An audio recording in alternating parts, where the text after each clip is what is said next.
Hey, baseball fans, this is Buster Olney. Mark your calendars because the daily edition of the Baseball Tonight podcast returns on Tuesday, February 21st. Make sure you subscribe to the show now in the Listen tab of the ESPN app. All right, Le Batard is off today. Went to NBA All-Star Weekend. I think last time Le Batard, it's in New Orleans, correct? I think last time he was there, the Super Bowl was down here, but Dan decided to not stay down here and go up to New Orleans, where no one was, so he could write about the reaction of people pouring out into the streets, right? Am I right on this, Mike? Please stop saying New Orleans. Well, that's how I say it. New Orleans? I know. New Orleans? I know that's how you say it. That's how I say it, man. I'm perfectly capable of understanding that you say it as New Orleans. I'm asking you to please stop saying it. All right, well, let me hear you say it, though. New Orleans. Last time Dan was in New Orleans. It doesn't have to be hard. It is hard, though. I mean, that's how I talk. Mike Golic Jr., by the way, in for Le Batard. That's how I talk. There are certain words that, I think when you're from the Northeast, you say them in a different way. Plus, I don't speak very well, man, which is odd considering I speak for a living. Yeah, don't lump that on the rest of us. Right. I grew up the vast majority of my life in the Northeast, and we don't all talk like that. That's a Stugotz thing. That's a you thing. Yeah, were you born in the Northeast? Were you born in Connecticut? I was born in New Jersey. Oh, you were? Okay. Yeah. I guess it's just me. What are you laughing at? You saw how he was readying and aiming and getting ready to fire and pounce. He neutered me pretty quickly. Yeah. There. Yeah, he did. New Orleans.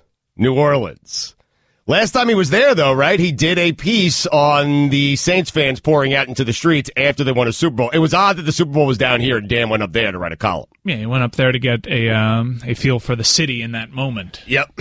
Maybe the last column he's ever written. That is wholly inaccurate. It is? Yes, sir. Yeah. He's written some since? Yeah, remember, what are you talking about, columns or, news stories? Because, is there a difference? Okay, well, when all the Wade stuff was happening, that inspired Dan to... That's right. He wrote the entire week, yes, while I was on vacation. Yeah, Stayed here and did radio while I went on vacation. Yeah, right? He was supposed to be on vacation, too. Yeah, he was. That's the kind of man he is. Wow. Yep. That's the kind of man he is. Commitment. The day he's on vacation, I'm sitting here doing the show. Gojo's in today. We got a lot to get to today. I think the main event, we'll get to my foul shooting in just a second here. My thighs are sore, man. Calves are sore. Tooth still hurts. It's getting removed today after the show. It's a fun Friday afternoon for me. Heroic effort. Yeah. Fighting through that yesterday. Thank you. We're all proud of you. Thank you. Shoulders a little bit sore. The entire body's sore, to be honest with you. It's pretty taxing. But the big news today is Mike Golic Jr. is facing his first grid of death punishment, which really means you're part of the show now. I think, right? That makes you a part of the show if you're completing a grid of death punishment. You have to drink, I'm looking at it right now, you have to drink a 10-ounce bottle of A1 steak sauce during the show today, by 1 o'clock, essentially. Right, Mike? You can go at his own pace here? Correct. The clock starts at 10 when we start our national show, and you have to 1 o'clock to finish 10 fluid ounces of steak sauce. I think he'll be done with it by 11. I mean, a true Golic would try to get it all out of the way immediately. Yes. But this is pretty salty, and this might actually, you know how we call it the grid of death, and it's hyperbole? This might actually, cause some problems. Yeah, I saw Allison down in Houston. Right. And after I sort of read her the riot act for the fact that she never bothers to show up when I'm down here, so I take that as a personal offense. Is she here today? Nope. No. Okay. No. All right. So clearly my message resonated. But when I was down there, I told her, next time I go back, I was coming down for this Friday, I was going to have to do the 10 ounces of steak sauce. And she just looked at me like, why are you going to let them make you do that? Right. And I told her, no, I want to. And that's when I realized that all of the manipulation had come full circle here. What a Jezebel that Allison is. I mean, seriously. Playing defense against the show. Yeah. It's amazing that she did that. Oh, the whole time. Every time I saw her after that, she would just look at me and say nothing else. She would just say, don't do it. Every single time. What a jerk. Is she part of the show or not? I know. Sometimes you wonder, right? Sometimes I really do. Yeah. It's for the good of the show. Right. And Golic stepped up to what was just a very tiny, small amount of peer pressure by me to switch from the Gumby to the steak sauce. Mike's good at that, though, man. He got me really good. Yeah, Mike's good at the peer pressure. Mike's peer pressure has resulted in me getting my head shaved. There's been a lot of bad things that have happened to me as a result of Mike just whispering something into my headset. And usually what it is don't let down the show. Yeah, Stu, you can't let down the show. It'd be really good for everybody. It's amazing because he just repurposed that for me, knowing what I would need to hear, which was don't let down your family. Right. A true Golic would do the food challenge, yes. And then I'm sitting there beating my chest like, yeah, I'm a man. I'm going to drink some steak sauce in front of these nerds. But now he's doing it again. You see what he's doing here? A true Golic would just chug the entire thing. And he's right. He's right. A true Golic would chug. He would just simply chug the entire... If you do shots of steak sauce, Mike, we're going to be very disappointed. Just chug it like a beer. That's it. Chug it like a beer. Lord knows you've done that a bunch of times. I hate that this is already working. Just chug it, man. Did you have a strategy walking in today? Like, have you thought about it before? Yeah, I thought about it. I actually walked to my fridge at home and just had a bottle of A1 sitting there, and I thought about it, and I just walked up to him like, all right, what's this going to be like? And just knock back a little bit. I tell you, it's not going to be great. Not going to be great. You took a little swing. That's so funny. I was curious.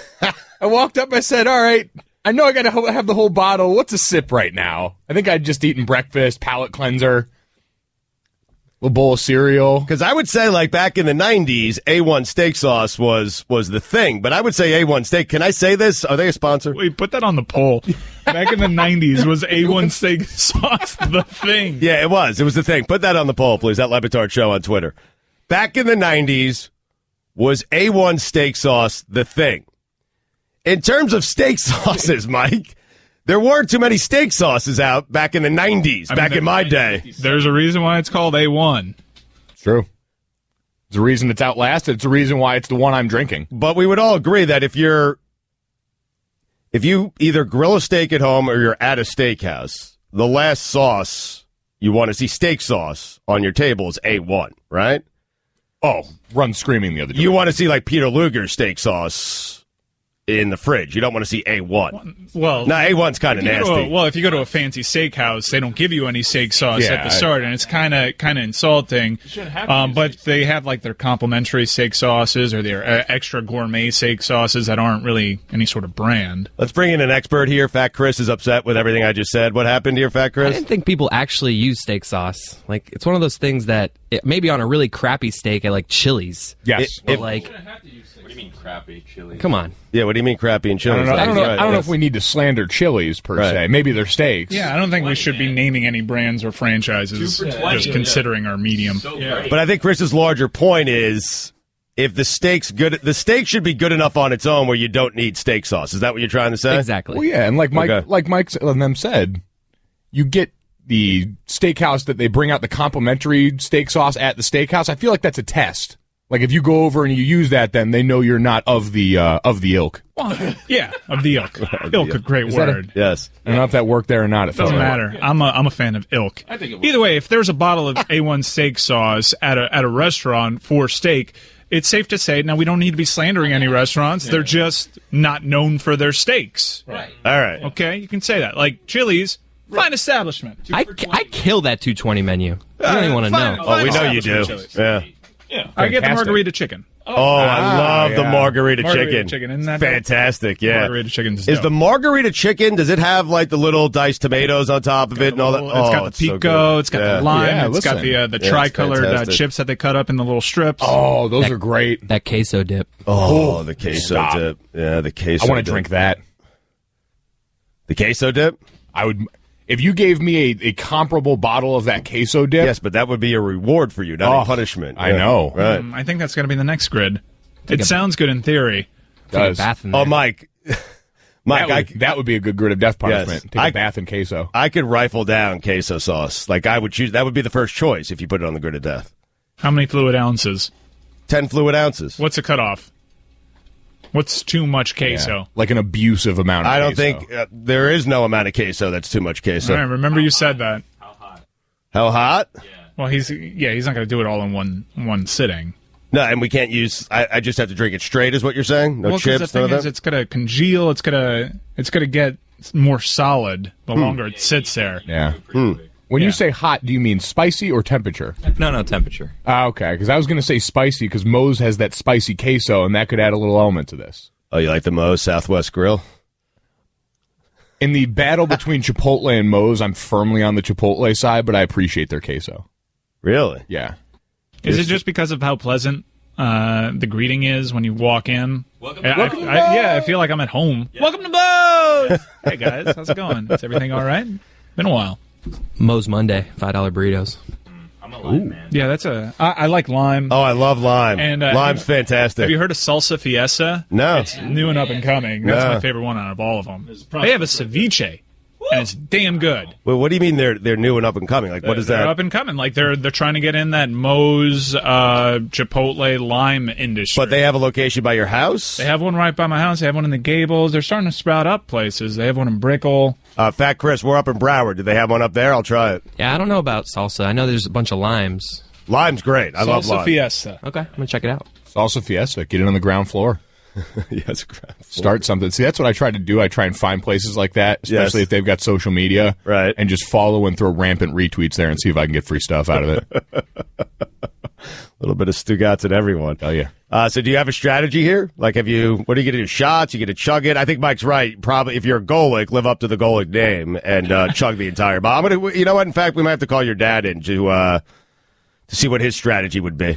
Because I have a feeling your dad would just chug that thing straight, right? I have a feeling he would, and I thought about that. And I could do it. Is that's what's best for the show? Talk about don't let the show down. Look, man, you do what's best for your body. Yeah. I'm concerned for your well-being here. None of this is good for my body. Well, I'm concerned to a point. Yeah, not that concerned. How about Not at all concerned. Yeah. Yeah. Do it however you want to do it. When it comes to the grit of death punishments, you do it, at your own pace, however you want to do it. But if you want to avoid any sort of blowback from our audience and your family, I would suggest that you chug the entire thing. Probably going to have to go that road. Going to have to hurt myself.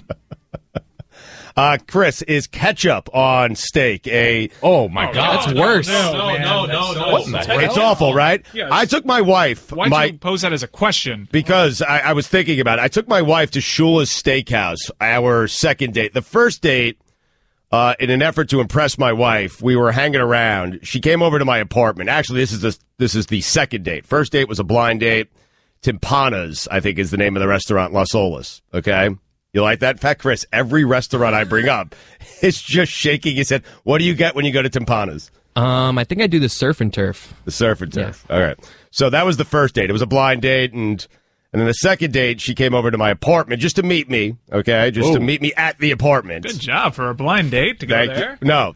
First date was Nice. blind date. We had dinner, then went to the bar next door. I was at a blind date. Who set you up? Oh. A friend of mine set us up. Danny, the guy who was terrible on the radio yesterday. Really? Yes. He was awful. Well, yesterday we were discussing whether or not you talk to a friend every single day on the phone because of texting and social media. And I said, yeah, I still have a friend that I talk to every day on the phone. His name's Danny Katz. And Le Batard asked me to call him up on the air, which I did. And we brought him on and put him on speakerphone, and he was dreadful. He was terrible. But I do talk to him every day. But he set us up. So first date was a blind date. Timpano's, went over to the bar afterwards, had a drink, went our separate ways. And by separate ways, she went home. I went to a strip club.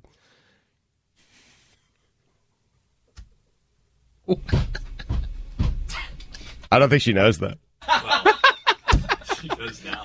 Well, she's not listening. Don't worry. Well, you know what happens? It's like you go on this date and you meet. Wait, is that is that really what happens? Yeah, that's really what happened. Hey, you don't have to explain yourself. You didn't know where that was going to end up. It was the first date. I know. Like, we knew, at least I knew, like love at first sight. I fell in love with my wife on that first date. And then you went to a strip I club? was gonna say, Mike. So much so that you went to meet Chastity? I'm making up for what I just said, okay?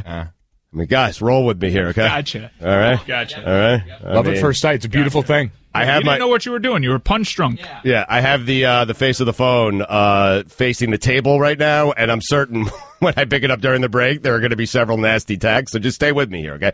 Love at first sight. I knew it. We had a great time.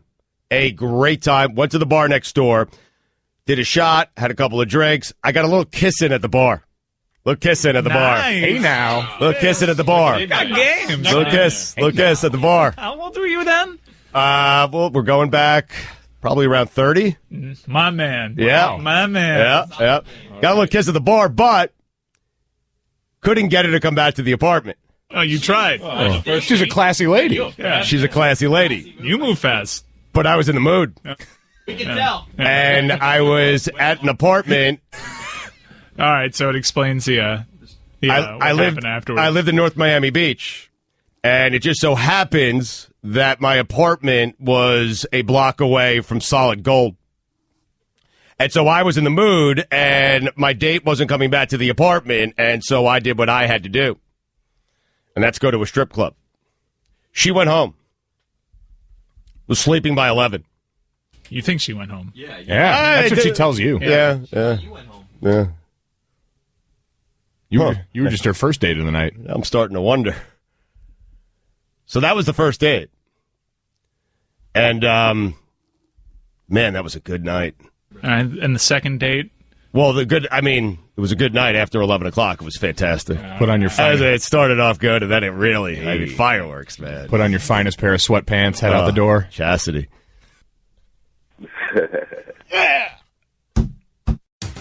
I'm Andy Katz from ESPN, along with my co-host Rick Klein of ABC News. On the latest edition of Capital Games, we're going to be joined by North Carolina Governor Roy Cooper to discuss HB2. We're also going to dissect the new Nike ad called Equality. Dan Le Batard. If I want to take HGH, I could take HGH. Correct. With no ramifications. Legally, I could take HGH. That is right. With no ramifications. And Well, I think there are there some are health ramifications, Dan. Okay, What other ramifications? What else? those are ramifications. Okay, but listen, that's a me choice. Stugotz. You won't feel them. My wife won't feel them. Mike won't feel them. I'll feel your them. wife will feel them. My because- wife would no, love there's if a I passed sterility. away. There's a whoa. Or get sick.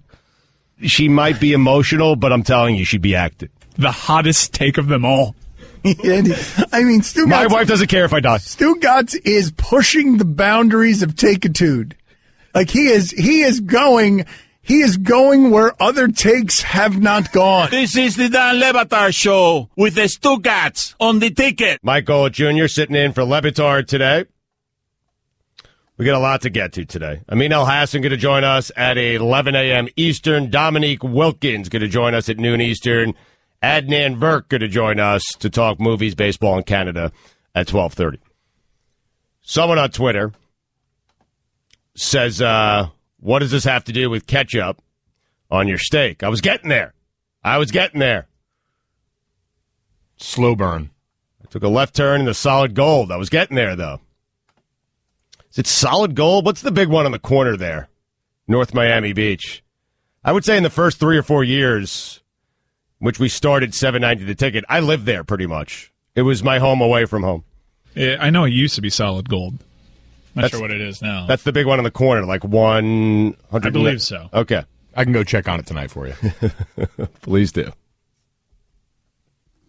See how she's doing. You're Chastity. Yeah. I'll ask for her. I'll tell her Stugotz sent me. Okay. So anyway, that was the first date. First date with my wife. This is all leading to the catch-up question, okay?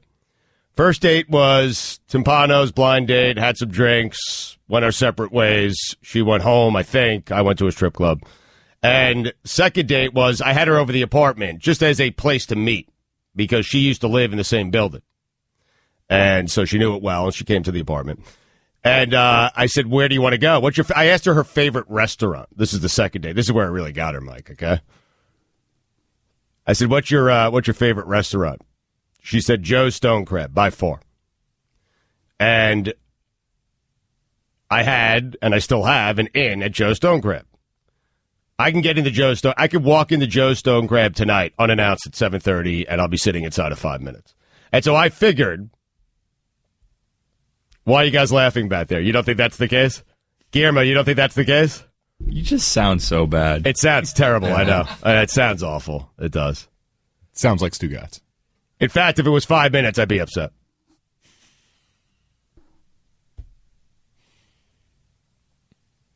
I'd say something. Have you ever gone in there and one of the hostess didn't know you and she tried to stop you and you're like, no. Get so-and-so. No, that's never. I do the same thing every time I go there. I go up to the guy. It used to be Dennis, and now it's my friend Ed. And they let me right in. And I give them a nice tip on the way out. Do you have to pay for the meal? Oh, of course, yeah. I insist on paying for the meal. Oh. Well, that's where we draw the line. God, I've never sounded worse than I do right now. You have. Yeah, you're right. Don't sell yourself short. Yeah, that's a good point. Guys are always here for me. So I said, in an effort to impress my wife, I said, so this is like on a Friday or Saturday night, and it's like 7:30. And so from where I lived in North Miami down to Joe's is probably like a 20-minute drive, 25 minutes. So I said, all right, let's go to Joe's. She said, I don't want to go to Joe's. You're never going to get in there. It's a Friday or Saturday night. We're not getting in. It's going to be like a 4-hour wait. Fat Chris likes where this is going. That's when the smirk just started to creep onto your face? Yes. Oh, I got her now. Oh, it's a great move. Mike, it is a great move. So I said, let's just go. She goes, don't you want to call first? I said, no, let's just go. Don't worry about it. If Joe's is your favorite restaurant, let's go to Joe's. I don't care if we have to wait 3 hours. We'll wait 3 hours. We'll have some drinks. We'll walk around South Beach. We'll have a good time. I said all that knowing I'd be sitting inside of 5 minutes, and she'd be very impressed. So we walked in together. I went up to Dennis. I shook his hand with a $50 bill. I whispered in his ear that I have this, I have Abby with me. It's our second date. I really like her. I want to impress her. And 35 seconds later, we were sitting at a table for two at Joe's. And it is at that moment that I think Abby said, okay, this is going to be for the rest of my life. Because I can get a seat at Joe's Stone Crib, her favorite restaurant. I think it was that moment. We ate dinner. I asked her to come back to the apartment. She said no. I went to a strip club. She went home. I think. Third date. So I'm killing it. Like this is 2 dates in 1 week. So I have 2 visits to the strip club in 1 week, and there was probably 1 or 2 more sprinkled in there somewhere along the way. I love having lunch at a strip club, by the way. The lunch menu at a strip club, at the right strip club, is fantastic. You're a big strip club buffet guy? Yeah, I love it. So third date, we go to... I have never been to a lunchtime you buffet at a gentleman's club. Well, then you haven't lived. Here's the question. Do you put A1 steak sauce on a strip club lunchtime buffet steak? I don't get the steak. Yeah, I've honestly never Careful with your answer, Chris, as a newly married man. Just trying to help you out. Well, yesterday... What? Figured that's where Chris was going. I figured. I don't get the steak when I go to the strip club. I put it on the strip. What kind of food do they offer? God. Oh, boy. Here we go. No, they have chicken tenders, they have buffalo wings, mozzarella sticks. I get the basics, man. When you go to a strip club lunch, you get the basics. You don't order prime rib. What are you doing? You get basics. You get chicken tenders. Seems really odd that at a strip club they would major in like the dirtiest finger foods possible. Oh, fantastic. A couple of cocktails and you're good to go. I feel like that's unfair to the ladies. So third date, we went to Shula's. And my wife so my wife is thinking this is forever. I'm thinking this is forever. We go to Shula's. We get a steak. I get a steak. She gets a steak. She asked the waiter for ketchup. Oh, yeah. Thank you. That's where you were going. Thank you. So That's where this was all headed. Yeah, yes. Yeah. Yes. So then there was a big question you had to ask yourself. I was asking it to myself right at the table, right at that time. The moment she called the waiter over and she said, would you mind getting me some ketchup? I looked at her and I said, ketchup for what? We didn't order French fries. There's nothing on this table that needs ketchup. This is Shula's Steakhouse. I hope it's not for your steak. I said this to her. She said it's for the steak. I like ketchup on my steak. And so I didn't say it out loud, but I was definitely thinking to myself, is this forever? Because ketchup on a steak is a bad look, man. That's bad. And Shula's Steakhouse is really, really good. So I understand what Chris was saying in the first segment, that if it's a bad steak, it needs steak sauce. But if it's a good steak, and at Shula's it was a good steak, I'm still okay with you getting some steak sauce on it if you want it, even on a good steak, but I'm never okay with you putting ketchup on your steak. No, it's fine if you're eating a hockey puck and you're just trying to gut this thing down. Right. God forbid it's one that somebody made for you and they're Correct. just terrible. Yes. You've got to overcome it however you can. Steak sauce, it's completely unforgivable. Put that on the poll. Is ketchup on a steak completely unforgivable? Yes or no? At Le Batard Show on Twitter. So did you ask Chastity for advice later when you saw her? No, I actually, you know what? I got past the ketchup, and because I was enjoying the company so much, I got past the ketchup, and Abby came back to the apartment. Third date. She'd sleep over, but she came back to the apartment after Shula Steakhouse. But it was as close to a deal breaker for me. There are two deal breakers for me. The first deal breaker is bad breath. You have bad breath, we're done. The second one, now I got past it because I love her so much and she's so beautiful. And she was so nice, and we complimented each other so well. The second one is ketchup on a steak. But I managed to get through it. Now, if she had bad breath and put ketchup on the steak, there'd never be a Stugotz in Abby. And that's my story. That Abby wishes she had bad breath right about now. Two-segment story. Sorry, it was a two-segment story. Yeah, I know. Yeah. The ending. I could have guessed where that was going. Yeah. But we learned a lot about each other. Sorry. It was a winding road. Yeah. See if we can get Chastity on the line. Hi, this is Maury Moreland Morrison, here to tell you Geico has more than just great savings. Much more. Yes, while Geico could help you rack up more moolah faster than you can say metamorphosis, they've also been the fastest growing auto insurer for more than 10 years. That's more like it. Furthermore, Geico has fast and friendly claims service. That might seem like an oxymoron, but it's not. All the more reason to say no other auto insurer has more than Geico. Geico. Expect great savings and a whole lot more.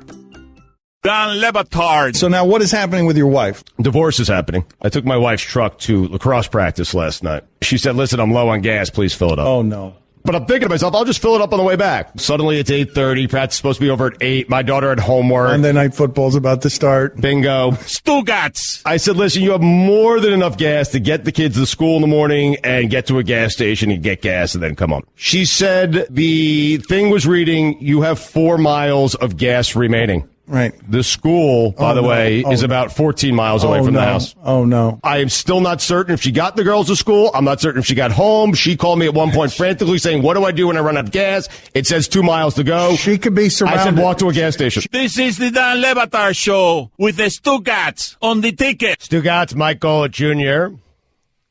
Golic Jr. sitting in for Le Batard. He is off today. Be back on Tuesday. We're taking Monday off. The entire show is taking Monday off.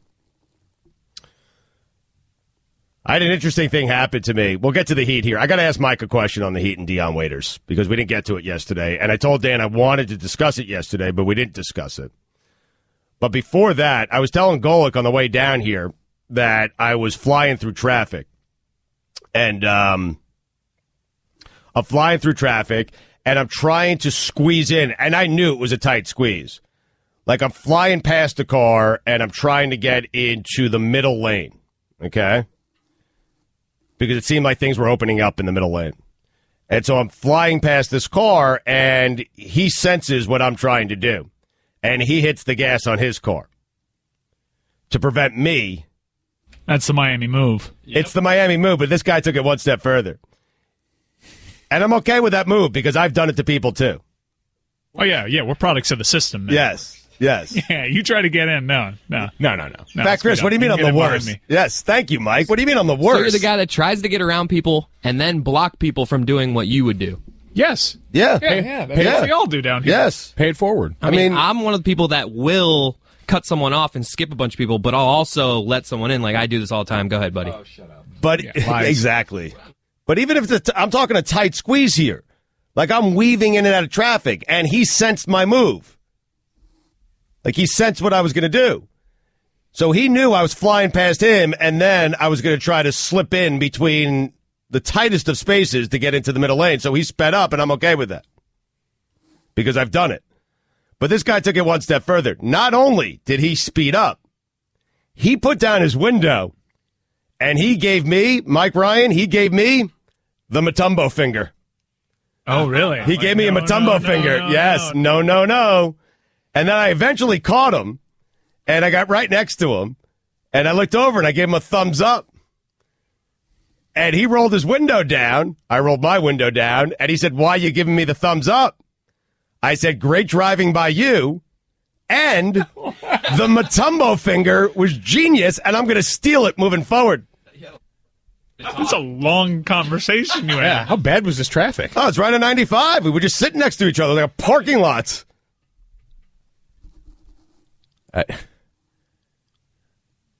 I get the kill him with kindness route on the back end, but the Matumbo move, that's gold. Use that going forward. What did he say in response to that? He's like, "Go right ahead, man." No, he was totally shocked that I wasn't mad at him. Very disarming. Yes, he was totally shocked. Yeah, very disarming. Your face with a thumbs up saying, "Hey, man, great move, great driving. I'm going to steal that going forward." Like, he saw me pulling up. I think he was expecting some sort of beef, and I think he was shocked to see a thumbs up and me praising his driving skills and the Matumbo wag. That's a great move by him, is it not? Because here's what happens on 95, Mike. On the front end of 95, when you're coming down to Miami, Roy will attest to this, it's open. But as you get further and further down 95 and closer to Coconut Grove, which is really the cause of all the traffic, because it's a great idea to have a 5-lane highway flow into one road. Because that's what it does. It flows into A1A, right? It's A1A down there? Or US 1. It all just flows. So 5 lanes, 95 flows into one street down at Coconut Grove. And it causes just ridiculous traffic. So there wasn't a ton of traffic on the front end of 95 headed down to Miami, but there's always a ton on the back end, and I didn't get into the express lane today. So I caught up to him and gave him a thumbs up and told him great move. Man, on 95, when someone rolls down their window and puts their hand up, like you either slam your head down or you try to speed out to another lane. Yeah. It usually means not Stugotz on the other end smiling, saying, "Hey, I'm going to steal that going forward." Yeah, I have to imagine you were so far the exception on this one, especially when it's packed in like that. You already had one confrontation. Yeah. Usually, running back into him right there, he's expecting the worst. Because once you pull out the Matumbo finger, which I love, much more powerful than the middle finger. Oh, it's great. I feel like we've overused that to a point driving now, where reinventing it with the Matumbos. I feel like I had my shot blocked. I did. I feel like, he blocked the lane. That was a great move by him. He did, but once you have that first confrontation, all right, you're kind of prepping for what could come. Yes.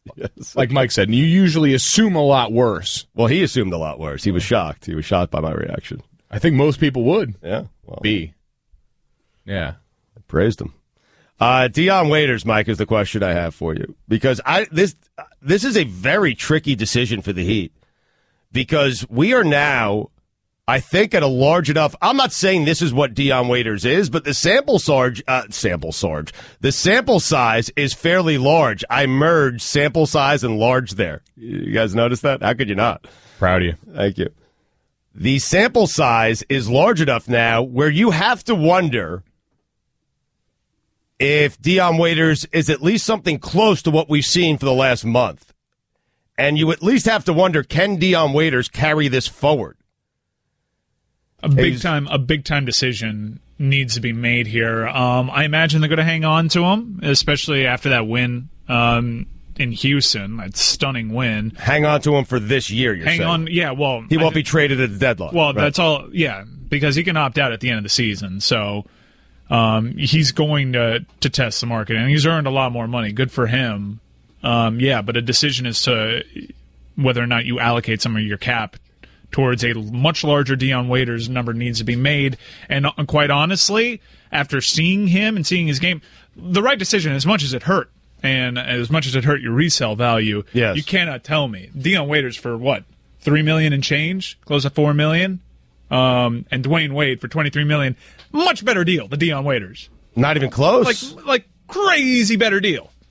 Mike, not even close. I haven't looked at the numbers side by side, but I'm guessing I don't need to look at the numbers side by side over the last month. Dion Waiters has flatly been better than Dwayne Wade. He's been better than a lot of guys. Yeah.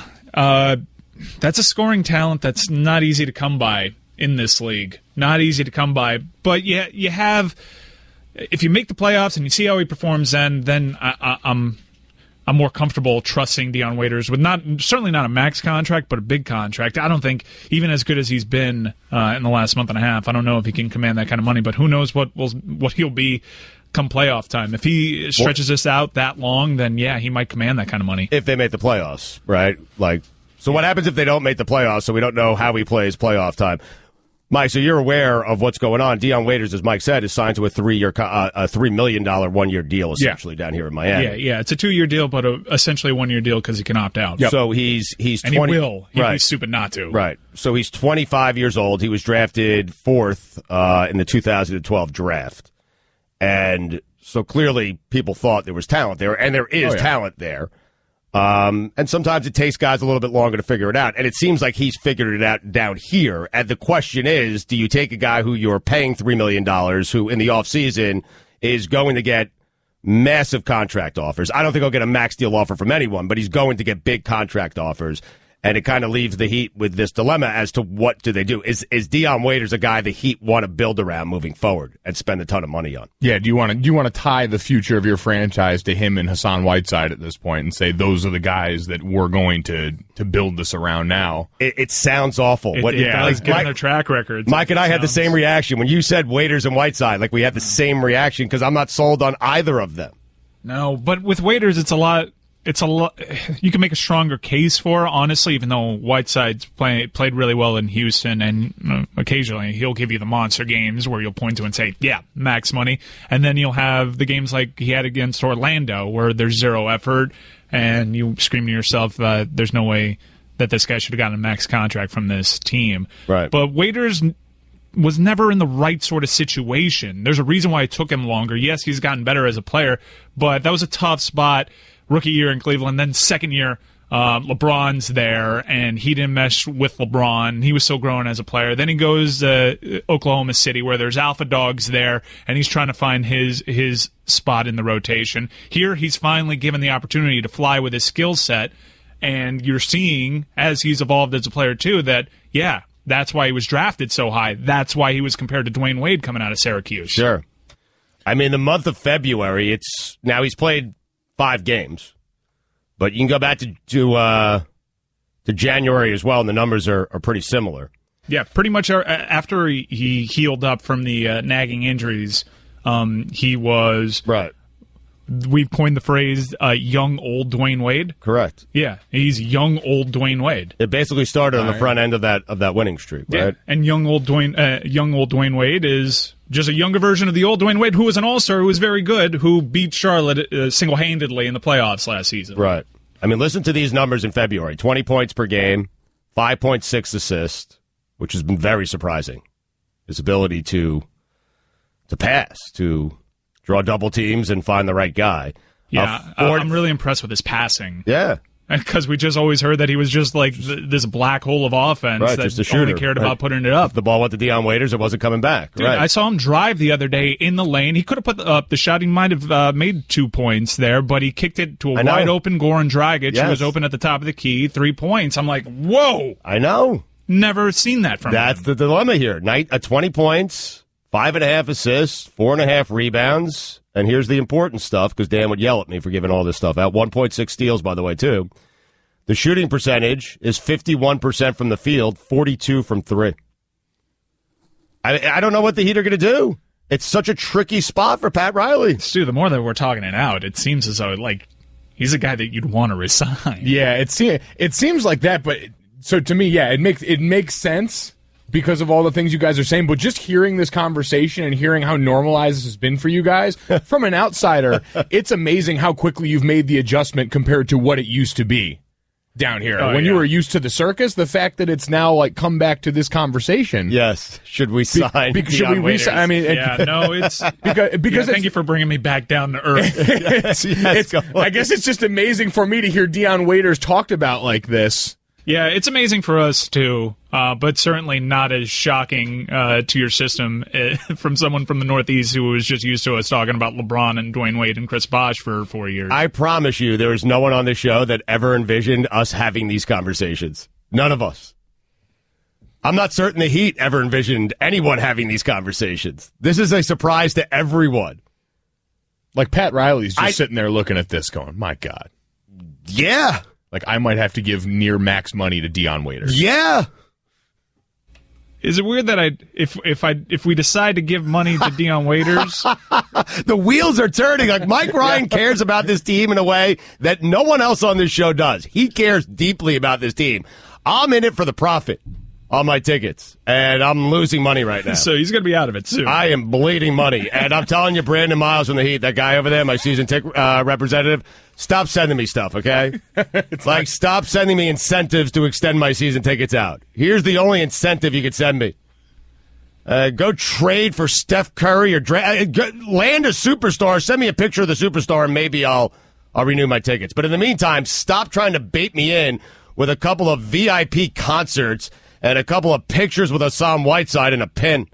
It's not happening. Anyway, you were saying, Mike? So say you give the big contract to Dion Waiters. Yeah. I could be fine with that so long as you don't have a lot of money tied up into both Dion Waiters and Hassan Whiteside. It's got to be either or. I don't want both. I just, on principle. Yeah, that's not the package deal you're looking for. I can't make that logic leap. Okay, I'm with you. We're talking this out together, man. We're talking out. Okay. We've decided. Okay. One stays. One stays. One stays for whatever they want. So you're saying one's got to go. I'll trust Pat and Shane Battier and Spo to decide. Right. One got to go. Right. So which one would you want to go? I don't know yet. Well, trust Battier. Yeah. Whatever they decide. Battier was hired yesterday, as a matter of fact, is he the chief analytics guy? Pretty much, yeah. Okay. Director of their analytics department. Perfect for Battier. Perfect gig for Battier. And Spo embraces that stuff, so the organization does. I'm with you. It cannot be Whiteside and Waiters. Yeah, even if they go on an unbelievable tear, we cannot allow ourselves to make that sort of logic leap that you pay both Dion Waiters and Hassan Whiteside max money and think you're going to win a championship in the NBA. You're not. You're not. Okay. One must go. We all agree. Yeah. No matter what, stay with me, Stugotz, because it might get tempting when they push Cleveland to a 6th game in the first round of the playoffs. Yeah, you're going to gotta stay with me on this. I will stay with you on it. I promise. One's got to go. I promise. I promise. How about a 7th game? Oh, 7th game, maybe. Bring them all back. Yeah. The core. Yeah. That's your championship core. Waiters and Whiteside. Man, this is pretty absurd. I'm glad that Gojo brought us back down to reality. Waiters is going to. It was the moment he said Waiters and Whiteside together in the same sentence. I saw both of your guys' faces when I said that, and I felt bad, actually. I honestly felt like I had taken something away from you guys in that moment, and I wish I could give it back. There was an innocence that was lost. No, but I think we needed this. I do. I think we needed this. Yes. Yeah. So we're grateful. Like, we needed this. So now we need to choose whether it's Waiters or Whiteside, and I would trade Whiteside. We took a blood oath. Only one. I'm cutting open my thumb as we speak, and you cut open your thumb. Okay. One's got to go. Ow. You cannot give that much money to both of them. All right, but I have chosen the guy I want to give the money to. All right. Already? I just said trade Whiteside. Okay. I'm with you. Why are you whispering that? I'm with you. But are you worried that you're going to offend Whiteside or something? Just in case Whiteside goes quadruple double with like 20 blocks and it makes me realize, he's huge. Hedge your bet on that one. Wait a second. We have a blood thumb oath right here, you and I. We're going to stay together on this. We're going to stay together. All right. It's Dion Waiters. We keep Waiters because that's a tougher talent to find, that sort of scoring talent. Correct. A go-to guy late in games. Correct. Yeah.